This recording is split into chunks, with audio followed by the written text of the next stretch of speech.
Hey everybody, today is September 25th. I'm Mr. Sheridan and this is Natural Resources. Let's get right into it. This should be a relatively short one. On our FFA Friday today, what I want you to focus on, first of all, every day when you go in, make sure you do your daily attendance and your daily check-in. Please do those. I will be checking those daily check-ins. I haven't done a great job of that this week, but I will check those over the weekend and touch base with folks who need some help. So what I want you to do through this week, we've done 3 of these CK12 assignments, starting to understand plant characteristics, what makes plants plants, and some of the biology. We're going to get more into that, and eventually that will turn into some forestry and tree identification and that sort of thing. And how plants grow, and we'll talk about harvest and that sort of thing while we've still got a little bit of corn standing. With as dry as it's been, we're already starting to get some shelled corn coming out of the field, so we need to get on that and get to that part of our curriculum.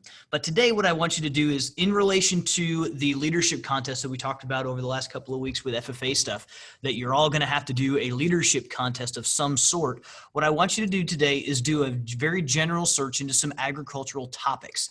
So you can see that so this was my example that I put in there of deforestation as it's related to our natural resources stuff. So what are some pros and what are some cons of deforestation?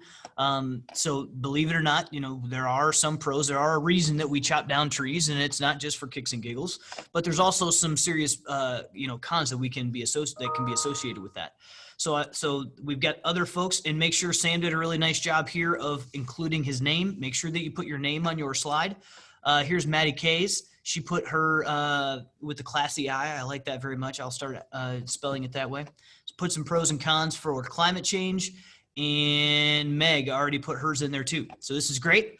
These are all really, really, really good examples of kind of what I'm talking about. And over the next few weeks, we'll start to narrow those down. So all of these things like deforestation, what the next step would be to start narrowing that down and find a specific example. Are we talking about the Amazon rainforest? Are we talking about logging and timber companies here in Michigan? Are we talking about how soil can benefit from of trees being there for a long time, or the disadvantages of when you cut down all the trees, what happens as far as erosion and soil change? So there's a lot of different angles that you can take, and we'll start to narrow these down as we move forward over the next few weeks. But for now, I just want you to start with that nice big topic that's related to the agricultural industry, and give me some pros and cons related to it.